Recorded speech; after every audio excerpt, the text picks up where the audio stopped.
जय हिंद, नमस्कार दोस्तों। स्वागत करता हूं एक बार फिर से एक नए वीडियो के साथ डेवलप इंडिया एक्सप्रेस में।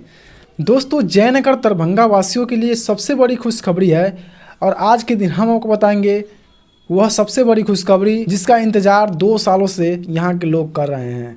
क्योंकि कोरोना के काल के चलते लॉकडाउन से पहले का ही यह ट्रेन चली हुई है और अब जाकर के इस ट्रेन का रजिस्ट्रेशन किया गया है। हम आपको बताएंगे इस वीडियो में पूरी डिटेल के साथ यह ट्रेन किस रास्ते से होकर जाएगी, इसका समय सारणी क्या होगा। इससे पहले कि अभी तक आपने इस चैनल को सब्सक्राइब नहीं किया है तो सब्सक्राइब जरूर कर लीजिएगा और साथ ही नोटिफिकेशन बेल को ऑल जरूर कर लीजिएगा। और आप चाहे तो अधिक जानकारी के लिए इंस्टाग्राम पर भी फॉलो कर सकते हैं, जिसका लिंक डिस्क्रिप्शन में दिया गया है। दोस्तों, उस समय चल रही पैसेंजर धुलियान पैसेंजर जो जयनगर से हावड़ा के बीच चलती थी और यह पैसेंजर ट्रेन के रूप में चलती थी, इस वजह से धुलियान पैसेंजर के रूप में इस ट्रेन को चलाया जाता था पहले। लेकिन अब यह ट्रेन जो सबसे बड़ा बदलाव हुआ है, यह ट्रेन तो चल रही हैं पर यह धुलियान पैसेंजर के रूप में नहीं बल्कि एक्सप्रेस के रूप में चलेगी।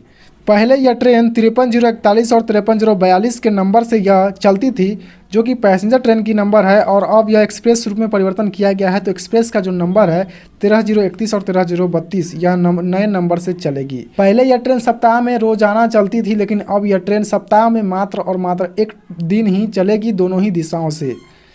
13031 की बात करें जो कि हावड़ा से जयनगर के बीच चलेगी, तो यह हर एक सोमवार के दिन 4 अप्रैल से आरंभ होने जा रही है। और वहीं 13032 की बात करें तो जयनगर से हावड़ा के बीच चलेगी, जो कि प्रत्येक मंगलवार के दिन 5 अप्रैल से आरंभ होने जा रही है। अब बात कर लेते हैं टाइमिंग की। तो हावड़ा से यह 11:05 पर सुबह का प्रस्थान करेगी और जयनगर को पहुँचेगी 11:15 पर सुबह को, और जयनगर से यह प्रस्थान करेगी 19:47 पर और हावड़ा को पहुंचेगी 21:20 पर अगले दिन। अगर इस ट्रेन की कंपोजिशन की बात करें तो इसमें जनरल सीटिंग के 9 डब्बे लगाए गए हैं और एसएलआर के 2 डब्बे, कुल मिलाकर के 11 कोच ही मौजूद होंगे इस ट्रेन में। और आपको बता दें कि जो फ्रिक्वेंसी है, यानी सप्ताह में एक दिन ही चलाने का निर्णय लिया गया है अभी, और जैसे जैसे इस ट्रेन में भीड़ अगर बढ़ती है तो इस ट्रेन की फ्रिक्वेंसी में भी इंक्रीज किया जा सकता है। लेकिन सबसे माइनस पॉइंट इस ट्रेन का यह है कि इस ट्रेन का सिर्फ नामांकन किया गया है एक्सप्रेस में, लेकिन यह असली में पैसेंजर ट्रेन ही है। क्योंकि जो स्टॉपेज है वह पूर्णतः पहले का निर्धारित जो स्टॉपेज है वही स्टॉपेज, यानी सभी स्टेशनों पर रुकते हुए जाएगी, सिर्फ हॉल्ट रेलवे स्टेशन को छोड़ करके। फिर भी मैं आपको स्टॉपेजेज बता दूँ तो जयनगर से खुलने के बाद कोरैया, खजौली यानी सभी स्टेशनों पर रुकते हुए मधुबनी, दरभंगा, समस्तीपुर, बरौनी, किऊल, जमालपुर, सुल्तानगंज, भागलपुर, बर्धमान, बुंदेल के रास्ते हावड़ा को जाएगी। तो ये सारे स्टॉपेजेज हैं, यानी इन सभी स्टेशनों पर रुकते हुए जाएगी। कुछ महत्वपूर्ण स्टेशन उसके बारे में हम बता दिए हैं। और इस ट्रेन का सबसे अच्छी चीज़ कि इस ट्रेन में आपको पहले से रिजर्वेशन करने की कोई ज़रूरत नहीं है, यानी आप इस ट्रेन के लिए टिकट काउंटर से भी टिकट लेकर के यात्रा कर सकते हैं।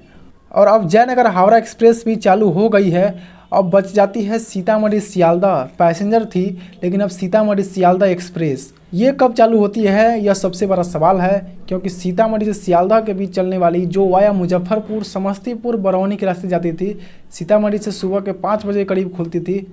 और वैसे भी मुजफ्फरपुर जाने के लिए एक विकल्प के तौर पर यह ट्रेन यूज होता था सीतामढ़ी वासियों के लिए। यह देखना होगा कि सीतामढ़ी सियालदह एक्सप्रेस कब रीस्टोर की जाती है, क्योंकि इस ट्रेन का महत्व भी काफ़ी ज़्यादा है। इस ट्रेन को भी रिस्टोरेशन किया जाना चाहिए था और उम्मीद है कि आने वाले समय में भी इस ट्रेन को भी रिस्टोर किया जाएगा। Same as Howrah Jaynagar express Sitamarhi Sealdah express है, क्योंकि स्टॉपेज भी उसी तरह का है। सीतामढ़ी सियालदह का भी स्टॉपेज उसी तरह का है जैसा हावड़ा जयनगर, जयनगर हावड़ा एक्सप्रेस का भी है। यानी ये भी एक पैसेंजर टाइप की ट्रेन है, जैसे जयनगर हावड़ा एक्सप्रेस का स्टॉपेज है उसी प्रकार से इसका भी स्टॉपेज दिया गया है।